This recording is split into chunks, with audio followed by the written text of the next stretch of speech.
오늘 말씀은 창세기 32장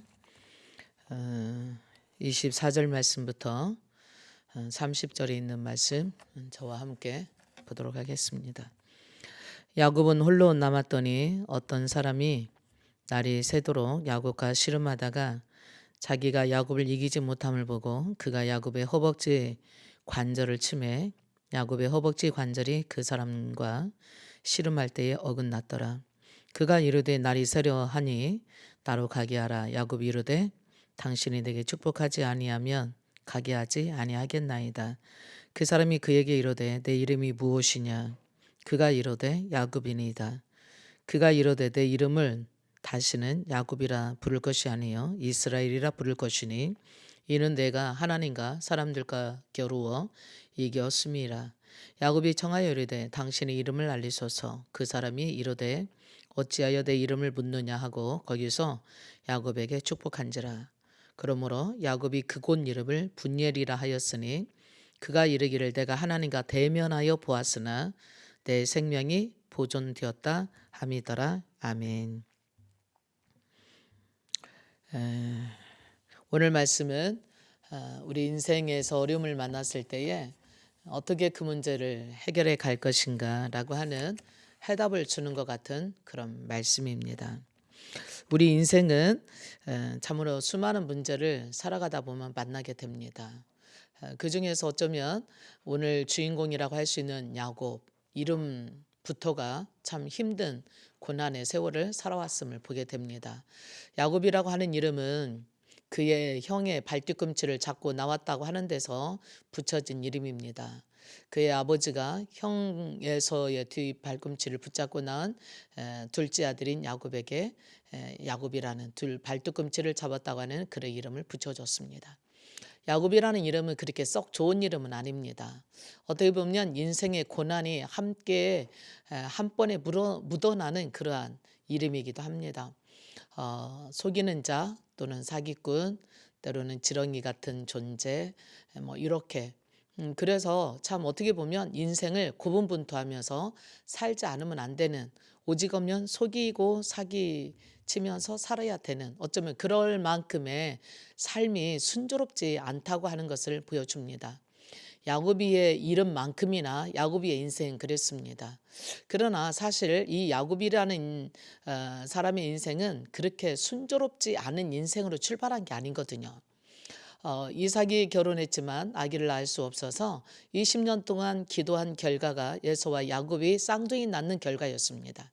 그러나 리브가가 임신하고 보니까 너무 고통스러워서 하나님께 묻지요. 하나님 내가 어찌하면 좋아요? 그랬더니 네 태중에는 두 국민이 들었다고 그런데 큰 자가 작은 자를 섬기게 될 거라는 메시지를 줍니다. 어쩌면 리브가는 그때부터 작은 아들 야곱에게 꽂혀 있었을지 모르겠습니다. 그러나 이제 이삭이 나이 많고 늙어서 눈이 점점 어두워져 갈 때 이제 자기가 자기 자녀들에게 줘야 될 유산이라고 볼 수 있겠죠.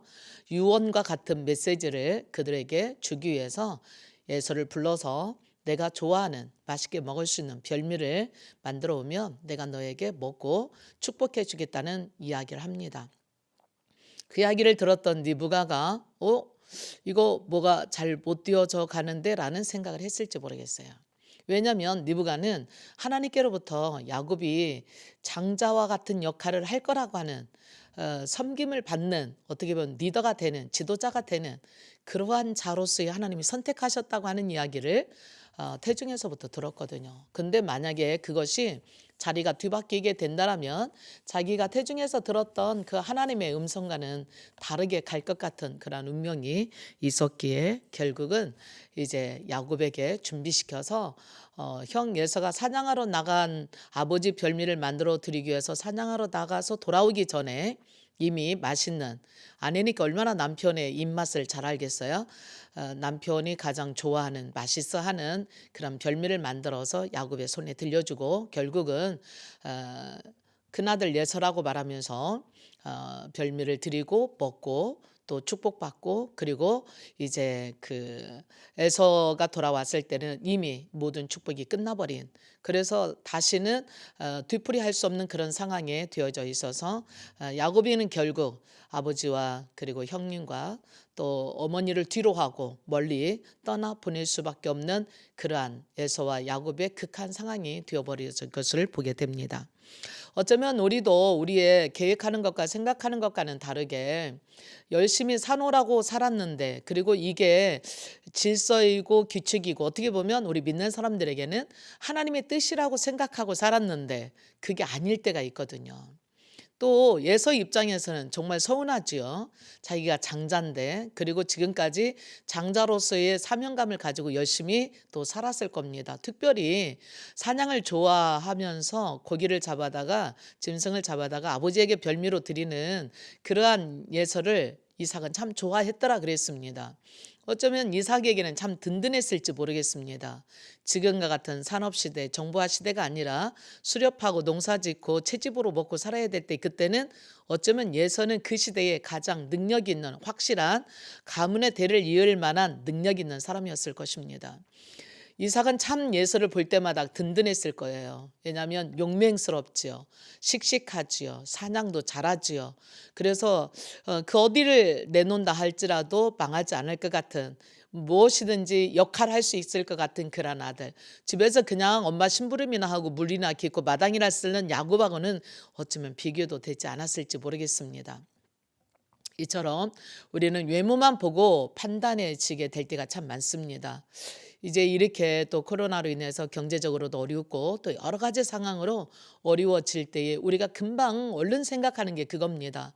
코로나뿐만 아니라 때로는 뭐 경기적으로 어려워지고 또 여러 가지 상황이 악재가 걸릴 때마다 그러한 생각을 얼른 합니다.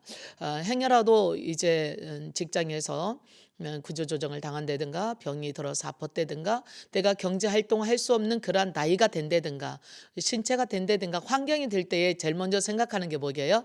네, 맞습니다. 경제적인 거예요. 뭐 먹고 살지? 우리 어떻게 살지? 그리고 또 어떻게 지내지?라고 하는 것들이죠. 어쩌면 그때나 지금이나 거의 동일하지 않을지 모르겠습니다.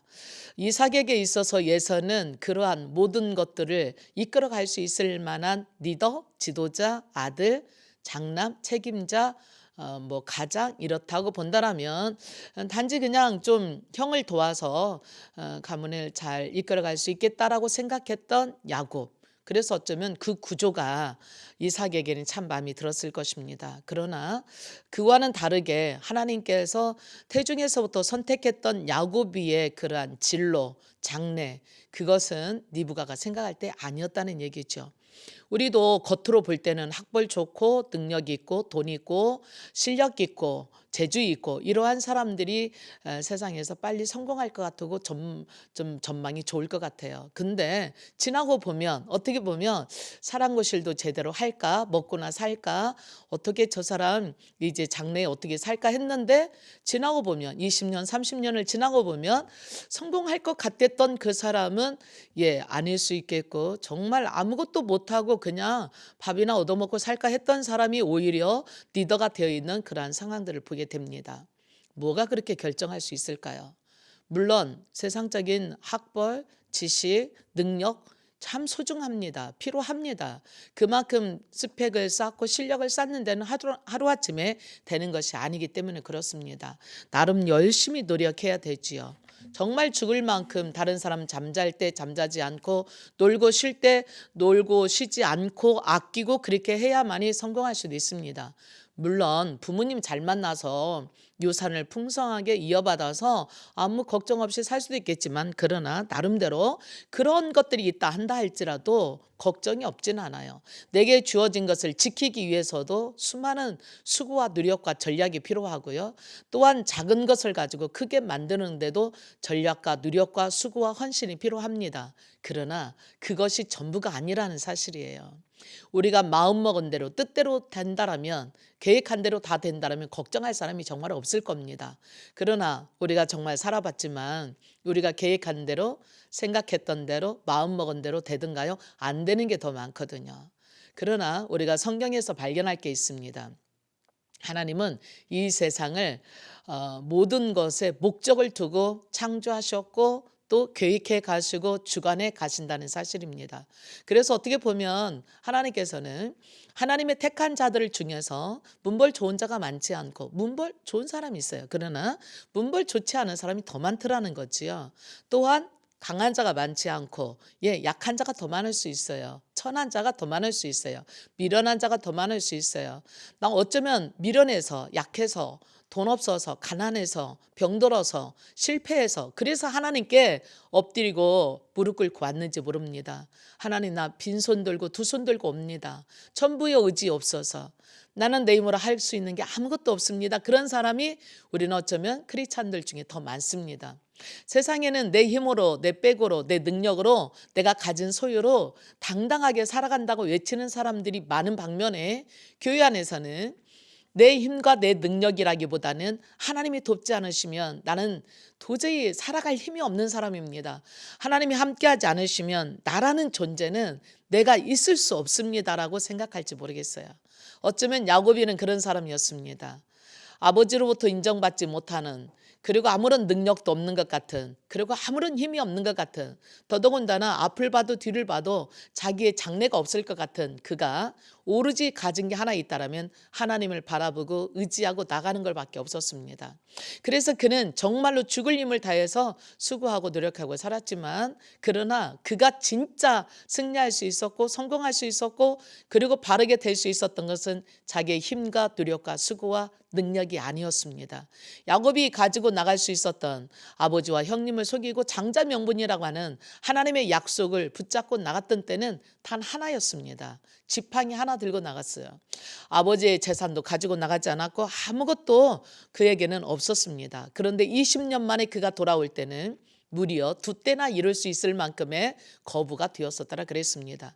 그런데도 불구하고 참 놀라운 거는요, 야곱이가 그만큼 되면 좀 당당해하고 씩씩하고 좀 이제 힘차고 그래야 되는데 오히려 두렵고 불안하고 염려되고 그렇게 심히 힘들었습니다. 이제 20년쯤 지나고 나니까 야곱이를 고운 눈으로 바라보지 않는 라반과 그의 아들들 때문에 집을 떠나야 되는 상황이 되었습니다. 야곱이가 아무것도 없었을 때는 그를 받아들였어요. 마땅하진 않지만 못마땅했지만 그러나 그는 아무것도 없기에 온전히 야곱에게 라반에게 묶여서 거기에 지배당하고 그리고 그가 하라는 대로 모든 것을 할 수밖에 없었습니다. 그러나 이제 20년이 지나고 나니까 그에게는 4명의 부인과 11명의 자녀들과 그리고 수많은 동물들과 수많은 이제 종들도 생겼습니다. 그러자 이제 라반이 야곱이를 좋은 섬김과 그리고 내 밑에서 나와 함께 도와주는 사람이라기보다는 경쟁자가 되고 라이벌이 되어버렸어요.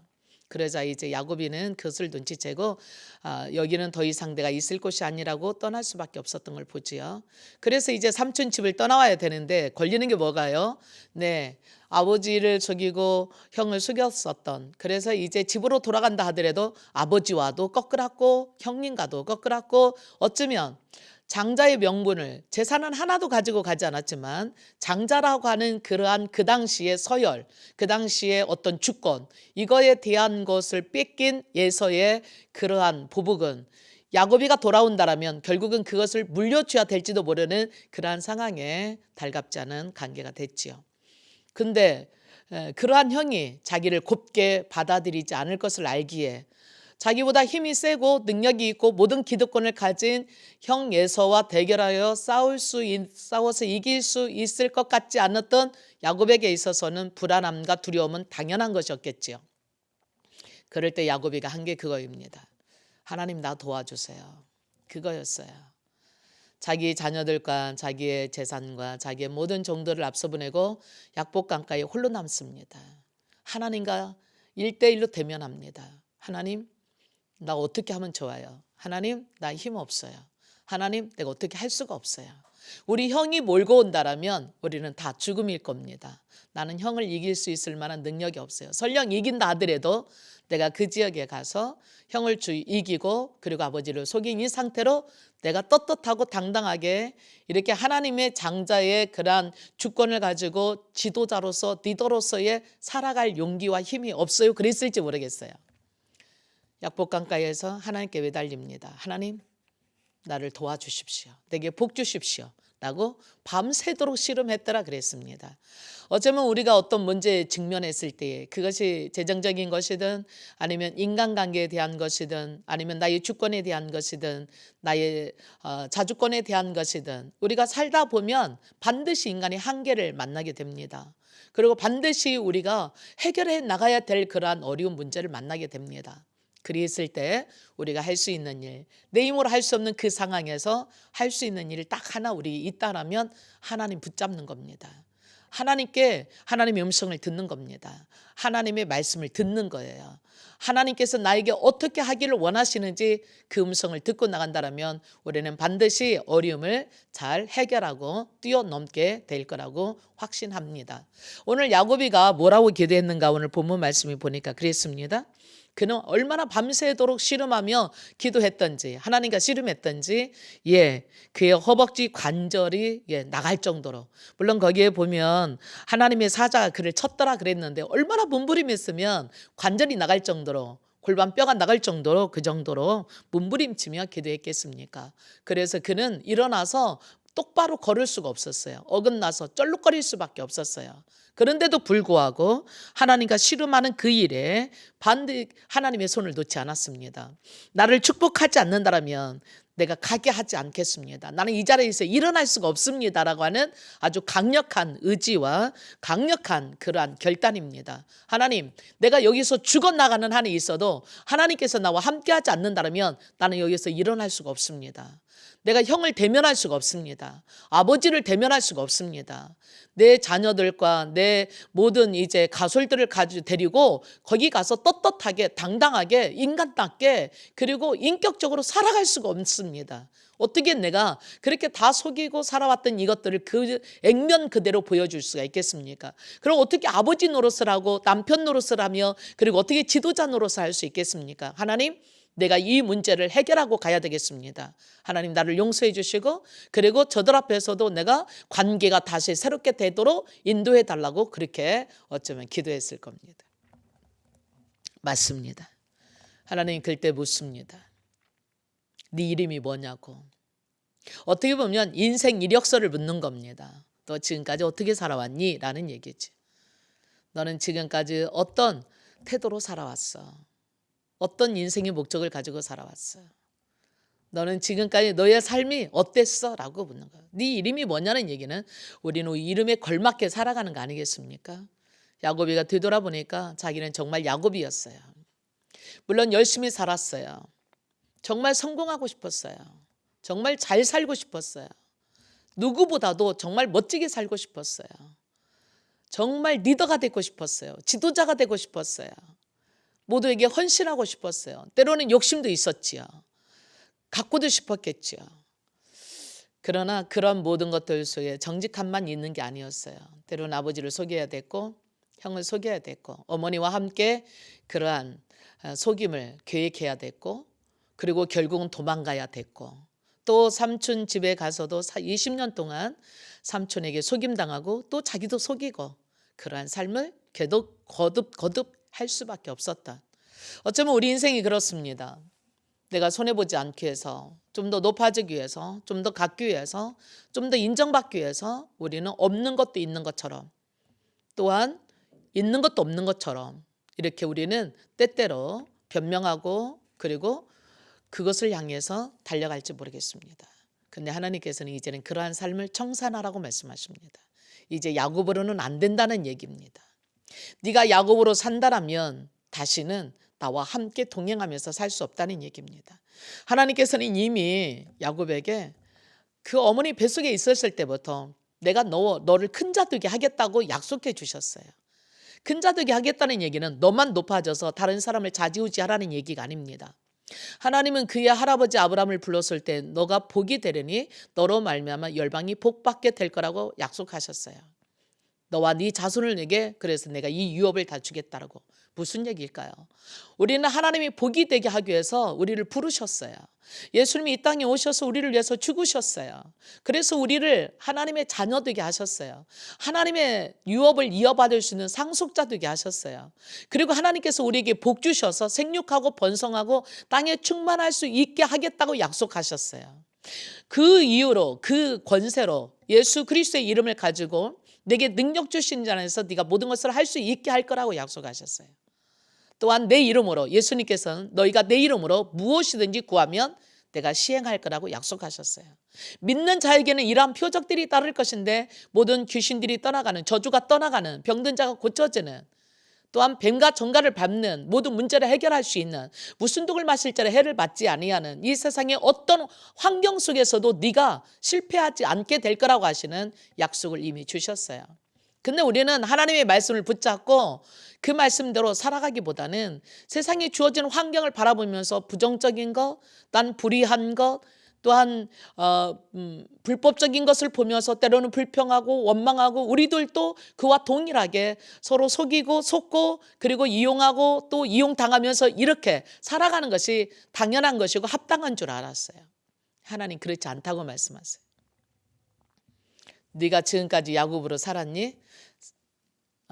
속이고 속는 걸로 살았니? 이제는 그렇게 하지 마. 너는 이제 네 이름을 바꿔서 야곱이라 하지 말고 더 이상 속이는 삶을 살지 말고 참 이스라엘로 살아.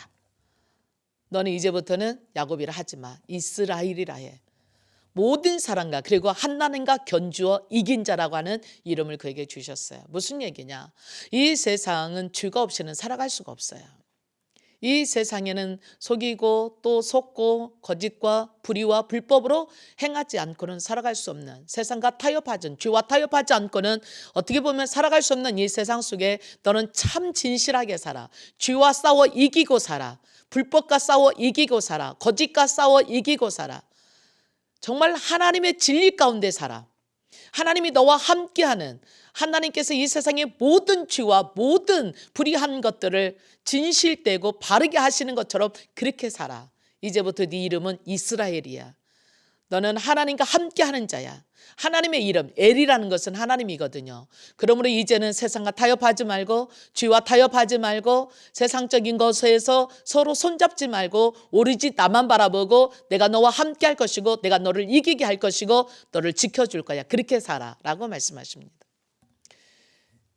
야곱이는 그러고 이제 일어났습니다. 하나님을 정면으로 인격 대 인격으로 만난 겁니다. 진실로 만난 겁니다.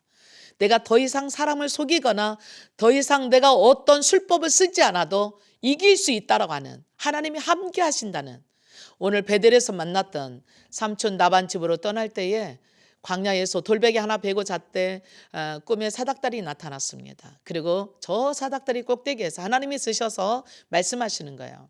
내가 너와 함께 할 것이고 너를 떠나지 않고 버리지 않을 거야. 내가 너의 가는 길에 지켜줄 거야. 너에게 허락한 것을 다 이룰 거야. 너의 아버지 그리고 너의 할아버지에게 약속하셨던 그 약속들을 내가 반드시 이룰 거야. 두려워하지 말고 염려하지 마. 그 약속 내가 지킬 거야 라는 말씀이십니다.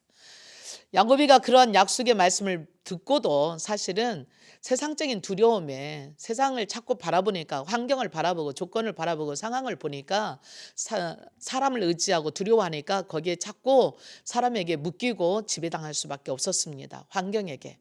그러나 이제 하나님을 만났던 야곱은 그런 두려움에 더 이상 묶이지 않아도 됐습니다. 왜냐하면 이 세상을 창조하신 하나님, 이 세상에 있는 것보다 더 크신 그 하나님이 내가 너와 함께 하겠다는, 너를 이기게 하겠다는, 너를 승리케 하겠다는 말씀을 들었기 때문입니다. 오늘 저와 여러분 마찬가지입니다. 오늘 하나님 말씀하십니다. 내가 세상 끝날 때까지 너와 함께 있을 거야. 내가 너를 지킬 거야. 내가 너에게 공급해 줄 거야. 여호와 이레 내가 준비해 줄 거야. 여호와 삼마, 여호와 라파 내가 너를 치료해 줄 것이고 내가 너를 승리하게 하시는 여호와 니시 이기게 할 거야. 너는 나만 바라봐. 내 이름으로 살아. 나를 의지하고 살아. 그리고 나를 높이고 살아. 나의 기쁨이 되게 살아. 그렇다면 나는 내가 너에게 이 세상에 컸던 것으로도 견주어서 이기지 못하게 하는 진정한 승리자가 되게 할 거야. 그래서 우리는 주님을 바라볼 때에 진정으로 승리자가 될 줄 믿습니다. 물고기가 물을 떠나서 하루도 살아갈 수가 없어요. 나무가 흙을 떠나면 살아갈 수가 없어요. 예수님이 이런 말씀을 하셨어요. 나는 포도나무고 너는 가지인데 네가 내 안에 내가 네 안에 있다라면 이 사람은 열매를 많이 맺는다. 나를 떠나서는 너희가 아무것도 할 수 없다고 말씀하셨어요. 맞아요. 우리는 하나님을 떠나서는 뭔가 할 수 있을 것 같지만 아무것도 할 수 없어요. 무엇보다 하나님의 공의와 하나님의 진리와 하나님의 사랑과 하나님의 복음, 하나님의 생명을 이룰 수 있는 것은 이룰 수가 없어요. 그래서 하나님께서는 이제 우리에게 예수님을 보내주셔서 예수님의 생명을 주어서 우리 안에 예수님을 통하여 하나님의 생명을 가진 하나님의 자녀가 되게 하셨습니다. 하나님께서는 없는 것을 있는 것처럼 부르시고 죽은 자를 살리심으로 오늘 우리에게도 하나님 안에 있는 자들에게는 없는 것을 있는 것처럼 그리고 죽은 자를 살리게 하시는 그 하나님을 매일매일 경험하고 살아가기를 원하고 계십니다. 사랑하는 여러분, 오늘 진정으로 어려움과 고난 가운데 있을까요? 그렇다면 하나님의 말씀으로 돌아가서 하나님을 만나십시다. 하나님이 나에게 뭐라고 말씀하시는지. 야곱에게 이제 더 이상 너는 실패자도 아니고 너는 사기꾼도 아니고 속이는 자도 아니고 너는 지렁이 같은 존재가 아니라 너는 이제 하나님과 견주와 하나님과 함께 승리하는 승리자라고 하는 이스라엘이라는 이름을 붙여줬습니다. 오늘 고린도후서 5장 17절에 말씀하십니다. 그런즉 누구든지 그리스도 안에 있으면 새로운 피조물이라. 우리는 하나님께서 새롭게 창조한 하나님의 자녀들입니다. 예수님을 통하여서 우리를 구원하시기 위해서 예수님은 자기 몸을 내어주고 우리를 의롭다 하심을 얻게 하셔서 하나님의 의에 참여한 자, 하나님의 생명을 갖는 자 되게 하셨습니다. 그러므로 여러분과 제가 이 세상에 살아갈 때 내가 누군가를 분명하게 인식하고 확신하고 그리고 바르게 알아야 됩니다. 다르게 말하면 하나님께서 성경에 나를 뭐라고 말씀하시는지 그가 곧 나입니다. 하나님이 나에게 말씀하신 그런 존재가 곧 나인 거예요. 성경에서 하나님이 내가 가지고 있다고 말씀하신 것을 가진 자입니다. 성경에서 하나님께서 내게 할 수 있다고 하는 것을 할 수 있는 자로 믿는 것, 받아들인 것이 굉장히 중요합니다. 그러므로 믿음이란 뭐냐면 하나님의 말씀을 받아들이는 거예요. 야곱이가 하나님의 말씀을 듣고 하나님의 말씀을 받아들였을 때에 그에게 두려움이 떠났습니다.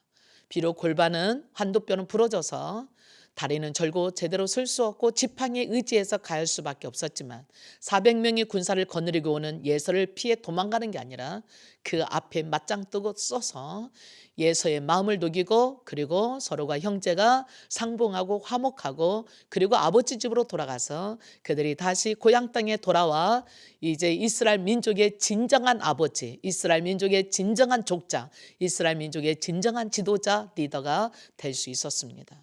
오늘 우리가 실패하고 넘어졌을까요? 두려움에 떨고 있을까요? 그러면 하나님께 돌아가면 됩니다. 하나님께서 나에게 말씀하시는 것을 들으면 됩니다. 나는 너를 사랑하는 거, 내가 너를 구원했고 내가 너를 지킬 것이며 네 영혼이 잘된 같이 범사가 잘되고 강건하기를 내가 간구한단다. 내가 원한단다. 마치 집 나간 탕자가 아버지 돌아오기를 아버지가 기다리는 것처럼 하나님께서는 실패하고 패배하고 실에 빠져 지쳐있는 우리가 하나님께로 돌아와 하나님을 만나 하나님의 집에서 안식하기를 원하십니다. 하나님의 축복 가운데 있기를 원하십니다. 하나님의 말씀을 듣고 용기와 힘을 얻어서 이 세상의 험한 세상을 이겨나가기를 원하십니다. 세상에 어떤 독한 말을 들었다 한다 할지라도 하나님의 말씀보다 더 강한 것, 더 힘 있는 것은 없습니다. 하나님의 말씀이 그 세상의 어떤 독한 말들도 다 녹여낼 것이고 세상의 어떤 경쟁적이고 불의한 것들도 다 드러내서 하나님의 말씀의 진실 앞에 우리는 당당하고 떳떳하게 진실되게 살게 할 것입니다. 하나님은 우리를 사랑하십니다. 하나님 우리 아버지십니다. 하나님 우리를 축복하십니다. 하나님은 전능하세요. 그리고 저와 여러분 오늘 또 부르시고 계세요. 수고와 무거운 짐진 자들아 다 와라 내가 너를 쉬게 하겠다. 오늘 이 하나님 앞에 와서 하나님의 음성을 듣고 하나님이 사랑하심과 하나님이 공급해 주심과 하나님께서 인도해 주시고 그리고 이끌어 주시는 하나님의 참된 복된 가운데 살아가는 저와 여러분이 되기를 축복합니다. 오늘 하나님을 만나야 됩니다. 말씀을 통해서 만나십시다. 무릎을 통해서 만나십시다. 찬송을 통해서 만나십시다. 예배를 통해서 만나십시다. 그 하나님은 오늘 여러분에게 용기와 힘과 승리할 수 있는 능력과 지혜와 말씀을 주실 것입니다. 그러한 저와 여러분이 될 수 있기를 축복하고, 그래서 이 코로나 시대를, 4차 산업혁명 시대를, 그리고 2021년도를 승리하는 가운데 맞이할 수 있는 여러분과 제가 될 수 있기를 예수 이름으로 축복합니다. 기도합니다. 하나님, 오늘 우리를 야곱처럼 하나님 만나서 두려움과 염려 가운데 일어나서 당당하게 형과 상봉하듯이 세상과 맞짱 뜨고 이겨나갈 수 있는 승리자들이 다 될 수 있기를 예수 이름으로 축복하며 기도합니다. 아멘.